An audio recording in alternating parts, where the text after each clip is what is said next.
Hi friends, Kate here from River Hill Farm. It is Thursday, April 24th, and I wanted to talk today about some successes and failures I've had over the last couple of weeks. So I wanted to start positive and talk about some successes that I've had. The first one is that I have some seedlings popping up that are perennial flowers. The first one is Palmer's penstemon that end up coming up beautifully. And I have some Rocky Mountain penstemon, and that's coming up as well and doing great. And I just started to get some tiny little harebell pop up, and they're doing good. They're just itty bitty right now, and I know that they take a little bit of time to grow. And harebell is a wild bellflower, and it's kind of found in really rocky places or places where it kind of has to struggle to live. It does really well in situations like that. So I was able to get some of those seedlings started as well, and that's a huge win for me. I stratified those seeds outdoors for a few weeks instead of trying to stratify those in my refrigerator. I haven't had luck doing that before. I've tried that method, and my seeds end up getting moldy or things just they don't work. So starting them outside worked really well for me. On the downside, my showy beard tongue, which is another type of penstemon, has not germinated yet. I set it outside to stratify with my other perennials, and it hasn't popped up yet. So I'm not sure if it's going to pop up anytime soon. If not, I'm going to try to start that in the fall when it has some time to stay out in the cold weather, when the nights get chilly. That might give it a little bit of time to break its dormancy and hopefully pop up before winter. So I'll start those probably in maybe September or the end of August, depending on when the nights get chilly. Okay, my flax, not all of it germinated the first time I sowed it. And so I just added a few more seeds over the last week, and I have some flax popping up. So my cells are filling out now, and I think my flax is going to be a success. So that's another success. Okay, so another success is today was 82 degrees and sunny and warm. And our weather has been kind of crazy, and I will talk about that in a little bit. But the last couple of days, the weather has been really lovely. 60s, 70s. Today was 82. So I was able to put my seedlings outside for 2 nights now. And last night, it got down probably to 48. I woke up this morning at 6 a.m. and it was 49. It actually said it was supposed to only get down to about 53. So I hadn't acclimated them very well, but they did fine last night. And I woke up this morning and all of my seedlings were looking really good. So that's another win, another success. Another success is I found these really cool rubber bands. And these are 8-inch rubber bands. I got a package of 60 for about $6 on Amazon, and I will put a link to that in the description. And these rubber bands are really great because they fit perfectly over my seedling trays with the humidity domes on them. And in the past, I've had trouble keeping the humidity domes on my seedling trays if they're outside. And so these rubber bands, I've tried them out. They are the perfect size.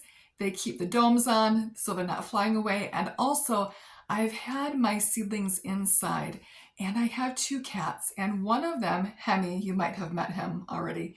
He is very curious, and he loves anything new. So he was not super nice to my long-headed coneflowers that were growing and actually dumped 2 of them out into the trays, and I think I rescued them. We'll see if they rebound.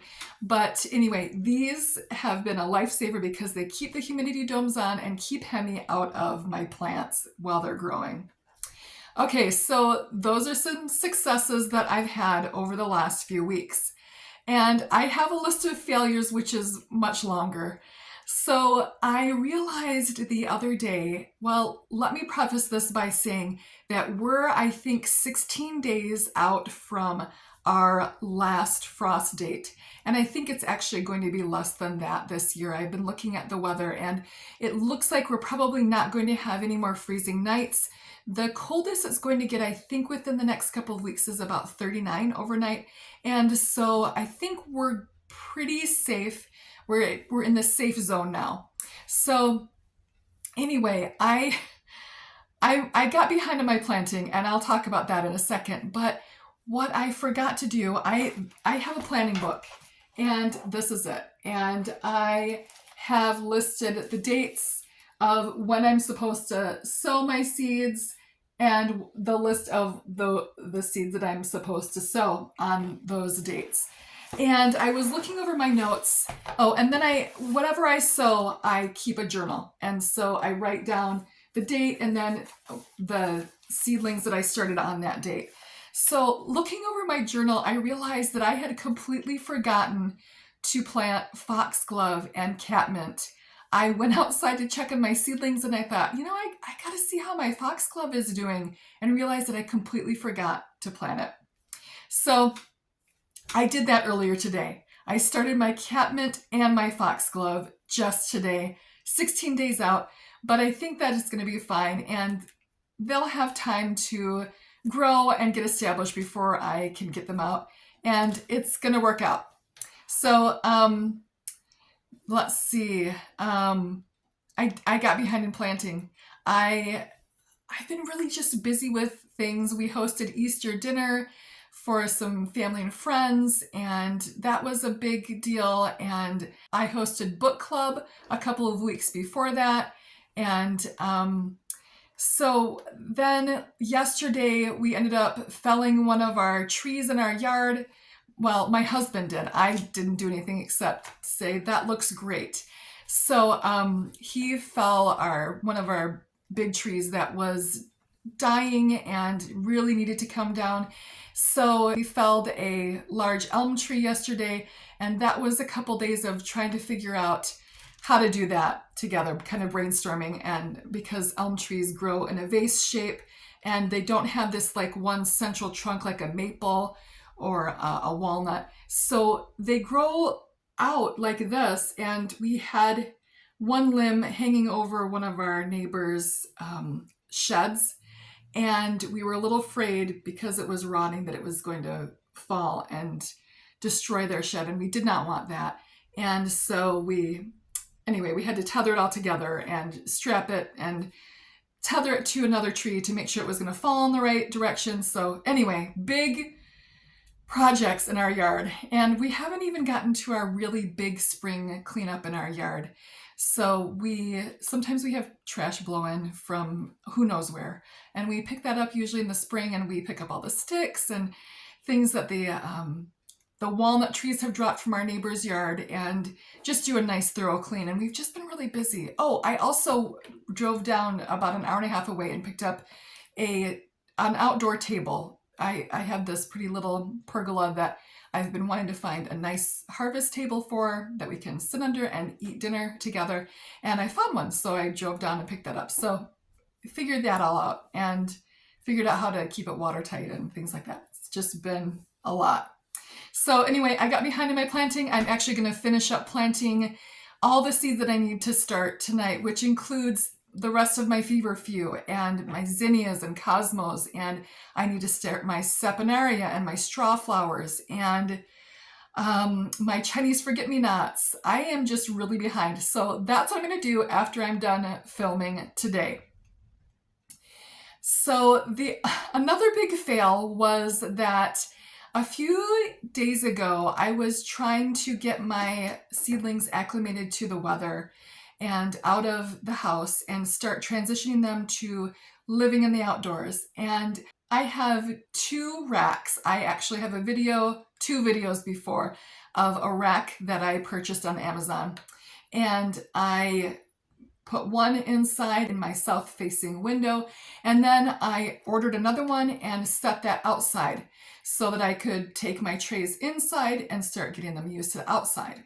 So one day I took my seedlings outside and put them on the rack outside. And then my husband and I had a commitment in the evening for about 3 hours. And while we were away, we had this huge windstorm. It was crazy. And most of my seedlings did just fine. They've rebounded, they've done okay. Some were looking a little bit sad, and I had hoped that they weren't tender enough to have that be the end of them. But I did have one plant that was almost completely decimated, and that was my Carmine baby's breath. I think I probably have 5 seedlings that survived that huge windstorm, and we had things tumbling across our yard. It was really crazy. It was it was just insane. So I'm really surprised that the other seedlings actually lived through it. When I got home, I quickly grabbed all my seedlings, brought them inside, and told them that I was very sorry for leaving them outside. And I just held my breath and waited. And the next day, it just my poor little baby's breath seedlings, they were very sad, and it's been a steady decline after that. So those poor little plants, they bit the dust. So I'm going to have to restart more of those. So the weather has been a big fail for me this year. A lot of years we will have kind of a gradual warm up in the spring, and it will start from 40s during the day and 20s at night, and then we'll start moving into the 50s during the day and then the 60s, and usually by May 10th we're getting some days that are in the 70s, although 60s is not uncommon either. But we have had weeks where it has been 63 one day and 41 the next day and 53 the next day and 72 the next day. And those are the highs. And the lows have been anywhere from 42 overnight down to 21. And we have had snow at the end of March, maybe even beginning of April. I actually didn't write that down, but we had some snow come through, and it was really unseasonable. And so the weather has failed me this year. I am used to being able to move my seeds outside and kind of gradually acclimate them to the weather change. And I'll bring them out for an hour at first, and then bring them back in, and then take them out the next day for a couple of hours, and then bring them in, and just kind of slowly do that. But when we've had weather where it's 63 one day and I can set them out the whole day, and then I bring them in overnight, but then the next day it's only a high of 39, I can't take them out that day. So it's been erratic, and it's been kind of a challenge for my poor little seedlings. So I've got to rethink that for next season, and maybe plan a little bit better for if we get weather like that again, that's erratic and unusual and kind of not predictable. Okay, so the other fail that I've had is I didn't have enough racks for my seedlings, and I just wasn't very well prepared that way. And I think that's kind of going to be the story of this season is I wasn't prepared. I actually should be prepping my beds very soon so that they're ready for planting in 16 days. And I don't have all of the materials for that yet. And so we'll see how that goes. I think I'm just going to feel like I'm behind in everything all season long. I hope not, but I have this feeling that it's going to be that way.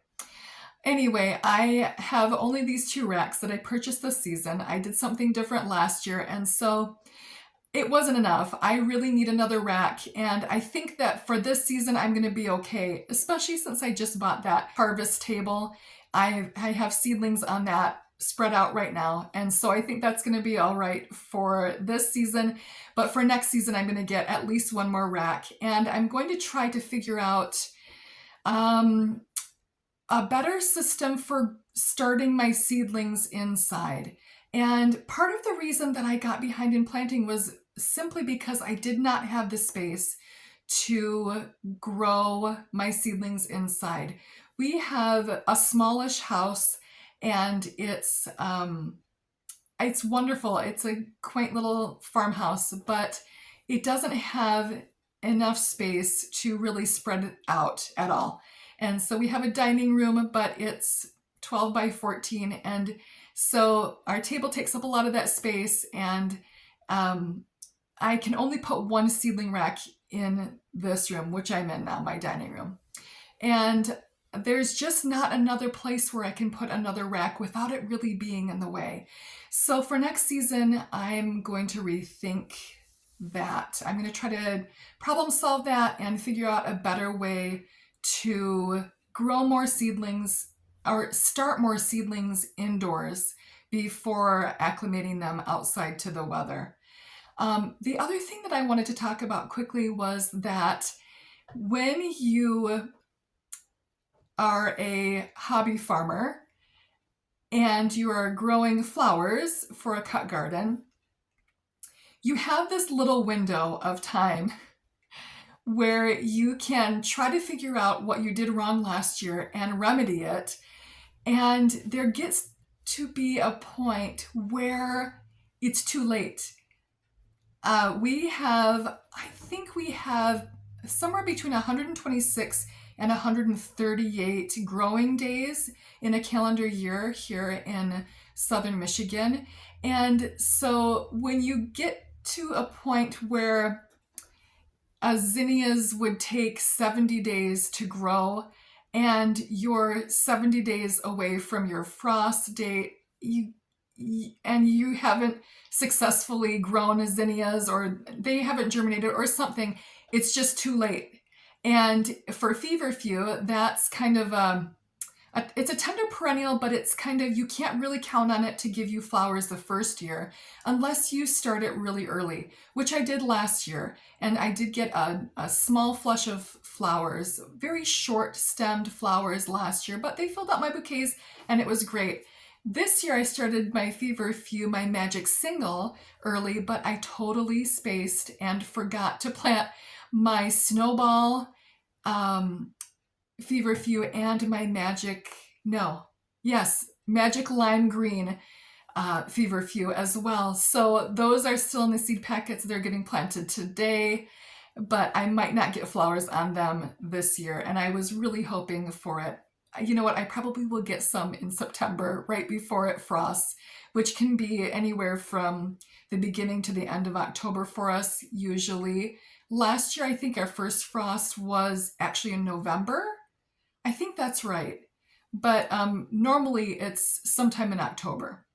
So there's really only kind of a small window where you can try and try again, but then it gets to the point where it's just too late. And so you just have to say, okay, that was a fail and I'm going to try something different next year. And so like I said, I keep this journal and I just basically use it for writing the date and when I planted my seed or when I started my seedlings.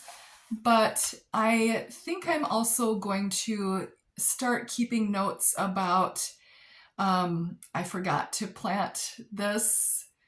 I forgot to start these seeds at this time, and now it was too late this year.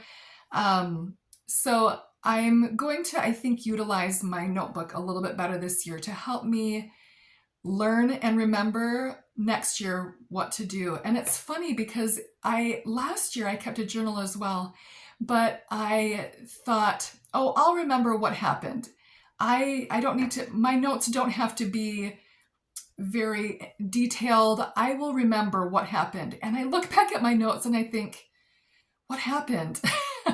So it is really important, at least for me, to write down what happened, why it happened, and maybe keep just a daily journal of the weather, or I don't know, I keep snapshots so that in a folder on my phone or something so that I can remember what the weather was like and how to do things maybe a little bit differently next year.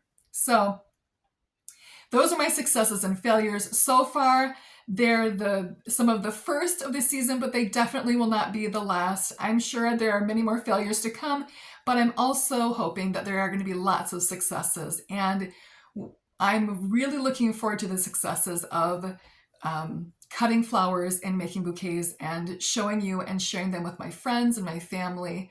So So successes and failures, they just happen. And I think my list of failures is always longer than my successes, but the successes will start to catch up once I'm able to start harvesting my flowers.